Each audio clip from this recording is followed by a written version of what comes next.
నమస్కారం మేడం. నమస్తే. మీ ఒక్కరితో స్టార్ట్ అయింది ఈ సంస్థ. ఇప్పుడు దాదాపు 45 సంవత్సరాలు కంప్లీట్ చేసుకుంది. ఈ సక్సెస్‌ని మీరు ఎలా ఎంజాయ్ చేస్తున్నారు? ఇప్పటివరకు ఎన్ని బ్రాంచ్‌లున్నాయి? 33 బ్రాంచెస్ ఉన్నాయి ఆల్ ఓవర్ ఓకే. ఇండియా. కానీ సక్సెస్‌ని నేను ఎంజాయ్ చేయడం అనేది కాకుండా ఇంకా ఏదో చేయాలి. హ్మ్. ఇంకా ఏదో ఇంకా ఎందుకంటే ఏ భగవంతుడికి కూడా మొక్కుకున్నా కూడా ప్రతి ఒక్కళ్ళు చాలా హ్యాపీగా ఉండాలి. అందరూ బాగుండాలి. అందరిలో నేను ఉండాలి. అంతేకాని ఇంకా ఏదో ఇంకా మంచి చేయాలి. ఇంకా టెక్నాలజీ ఇంకా ఎలా ముందు ముందు మనం ఎక్కడికెక్కడికి మనం తీసుకెళ్ళొచ్చు. ఈ మ్యాచ్ మేకింగ్ అనేది మనం ఇంకా ఎలా వాళ్ళ మనోభావాల్ని ఎలా మనం జాగ్రత్తగా పరిశీలించవచ్చు అంటే ఒక జీవితం నేర్పిన పాఠం అనేసి ఇది ఏ బుక్స్లలో ఉండదు. మనిషిలో ఒక ఫేస్ రీడింగ్ కానివ్వండి, వాయిస్ రీడింగ్ కానివ్వండి, ఆ మనిషిలో ఫోన్లో మాట్లాడేటప్పుడు కూడా మనం క్యాచ్ చేయాలి. అది ఆటోమేటిక్గా కొన్నాళ్ల పాటు ఇది కొంచెం పరీక్షలాగా ఉంటుంది. తర్వాత ఈజీగా మనం పసిగట్టేయచ్చు. ఓకే. ఏదో అంటారు, పెదవులు అబద్ధం చెప్పినా కళ్ళు అబద్ధం చెప్పవు అనేసి. అలా మనం చూసుకోవచ్చు. ఓకే. అది బాగా స్టడీ చేస్తూ ఉంటాను. దానివల్ల ఏంటంటే ప్రతి మనిషిలో కూడా ఆ మైనస్ పాయింట్ ఏంటి, ప్లస్ పాయింట్ ఏంటి అనేసి ప్రతి ఒక్కళ్ళు కూడా ఈజీగా క్యాచ్ చేయొచ్చు. హ్మ్. కొంతమంది అది అంత కేర్లెస్గా తీసుకుంటారు కాబట్టి పట్టించుకోరు. పట్టించుకుంటే మాత్రం వాళ్ళు సక్సెస్ఫుల్ అవుతారు. ఇంకోటి ఏంటంటే పెళ్లి విషయంలో ప్రతి ఒక్కరికి చెప్పేది ఏంటంటే ఈ పెళ్ళి అనేటప్పటికి మనం వామ్మో వీడేదో అమెరికా నుంచి వచ్చాడు, వీడిని మనం మిస్ చేసుకుంటే పక్కింటోళ్ళు తీసిపోతారు, ఎదురింటోళ్ళు మాట్లాడుకుంటారు, ఇలా తొందరపడి దుద్దుడుకు స్వభావం వద్దు. పెళ్ళి అనేది ఏదో అంటారు చూడండి, నిదానమే ప్రధానం.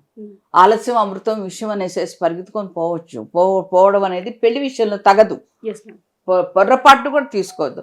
వాళ్ళ ఫ్యామిలీ ఏంటి, వాళ్ళ పుట్టుపూర్వోత్తరాలు ఏంటి, వాళ్ళు ఎక్కడి నుంచి వచ్చారు, మైగ్రేట్ అయ్యి వచ్చారు, ఇవన్నీ కూడా మనం జాగ్రత్తగా పరిశీలించాలి. వాళ్ళు ఎక్కడి నుంచి చదివారు, వీళ్ళ బ్రాటప్ ఏంటి, వీళ్ళ మైండ్ సెట్ ఏంటి, వీళ్ళ పేరెంట్స్ ఎలా ఉన్నారు, పిల్లల పట్ల ఈ పిల్లల తల్లిదండ్రుల పట్ల ఎలా ఉన్నారు, ఈ విధంగా మనం ఆలోచించగలిగినప్పుడు అంటే ప్రతిదీ కూడా మనం తూచి భూతద్దంలో చూస్తే తప్పకుండా సక్సెస్ఫుల్గా నడుస్తుంది ఏ జంట కానీ. అంటే పెళ్ళికి ముందే ఇవన్నీ ఉండాలి.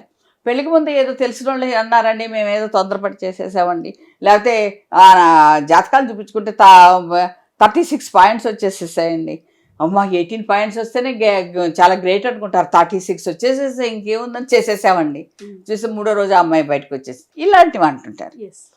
జాతకాల గురించి నేను నిజంగా నమ్మకాలు పెట్టడం, మన మనస్సులు ఎదుటి మనిషికి మనం చూడాల్సింది వీళ్ళు మనకు మింగిలవుతారా, వీళ్ళ మాట తీరు ఎలా ఉంది, వీళ్ళ పద్ధతులు ఎట్లా ఉంది, ఇవన్నీ మనం జాగ్రత్తగా పరిశీలించాలి పెళ్లి విషయంలో.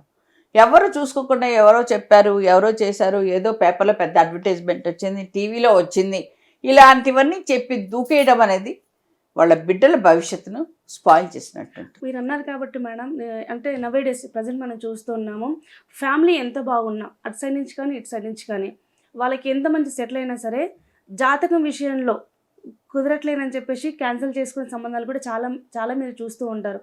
బట్ ఇక్కడ జాతకం ఇంపార్టెంటా, ఫ్యామిలీ ఇంపార్టెంటా? Family important. ఇప్పుడు జాతకం అనేటప్పటికి ఈ డాక్టర్స్ పెద్ద పెద్ద స్టార్ హాస్పిటల్స్ వాళ్ళు, రెయిన్బో హాస్పిటల్ వాళ్ళు వస్తూ ఉంటున్నారు వాళ్ళ పిల్లల్ని తీసుకుని, time of birth place of birth రాసుకోవాలంటే వాళ్ళు అంటారు లేబర్ వార్డులో మేము పడే కష్టం మాకు తెలుసండి, ఆ బిడ్డను తలకిందులుగా పెట్టి వాటర్ కొట్టి ఏడ్చేంత వరకు మేము తిప్పలు పడుతుంటాం. యాక్చువల్గా పాత రోజుల్లో శిరస్సోదయం అనేవాళ్ళు, అంటే శిరస్సు భూమి ఆకాశానికి వచ్చేటప్పుడు ఆ పక్కన కర్టన్ వెనకాల అక్కడ పండితుడు ఉండేవాడు, వాళ్ళు ఇవి పంచాంగాలు పెట్టుకొని పుట్టింది ఆడపిల్ల మగపిల్ల పుట్టేది, లేదా వీళ్ళ దేశానికి అరిష్టమా కాదా, ఇలాంటివన్నీ ఇమీడియట్గా రాసేవాళ్ళు. పాపో బాబో పుట్టక ముందే రాసేసేవాళ్ళు తల బయటకు వచ్చేటప్పటికి. అది కరెక్ట్ జాతకం. ఇప్పుడు ఏముంది, ఎవరు డేట్లో గడియ మారితే జాతకాలు మారిపోతాయి. అన్ని తిప్పలు పడి వాళ్ళు క్యారెట్ మీరు చేస్తారు, అంతవరకు మేము పడే అవస్థ ఏంటి మీకు తెలుసా? నాకు ఇదంతా తెలిసిన తర్వాత నేను ఈ జాతకాల గురించి ఆలోచించట్లేదు. మనుషులు మనసులు కలవాలి, వాళ్ళ పద్ధతులు భావాలు ఒకళ్ళొకళ్ళని గౌరవించుకోవాలి. 2 చేతులు కలిస్తేనే చప్పుడు, అవి లేనప్పుడు అసలు ఇంత ఉండదు. ఇప్పుడు మా అబ్బాయికి నేను ఏ సిద్ధార్థ దగ్గరికి పోలేదు, పెళ్ళికి ఏ జాతకం నేను రాయించలేదు, ఏ ముహూర్తము పెట్టలేదు. థర్స్డే సెంటిమెంట్ నాకుంది బాబా రోజు కాబట్టి, బాబా రోజు పెట్టండి అనేసి అన్నాను. మా వియ్యంకుడు ఫోన్ చేసినప్పుడు భువనేశ్వర్ నుంచి, ఎన్ని గంటలకు పెట్టాలమ్మా అనేసి అన్నారు. హైదరాబాద్లో మ్యారేజ్,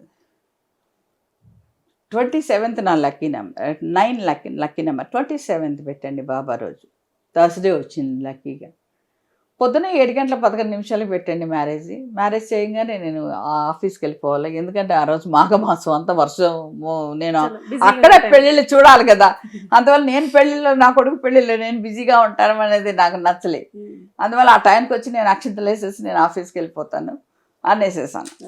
ఆ పెళ్లి టైంకి వచ్చాను, అక్షింతలు వేసేసాను, అందరికీ చెప్పాను, మా సిస్టర్ వాళ్ళకి చూస్తూ ఉండమని నేను వెళ్ళిపోయాను ఆఫీస్కి.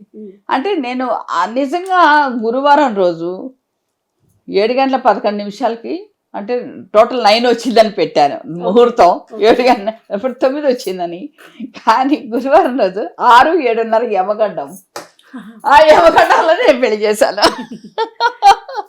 ఆవిడ అందరూ అన్నారు, యమగండంలో ఎలా పెళ్లి చేస్తారమ్మా, ఇది అసలు వెడ్డింగ్ కార్డ్ టేబుల్ మీద ఉంటే ఎవరమ్మా జాతకం పెట్టింది, ముహూర్తం పెట్టింది అనేసి అన్నారు. ఎవరు, త్రినాథ శర్మ, పెద్ద పెద్ద వాళ్ళంతా పండితులు.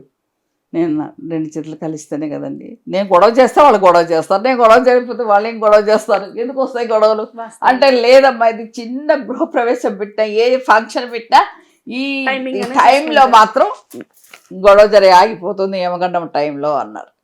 హ్యాపీగా జరిగింది. అందరూ happy, combined family. Thank you so much. సరే.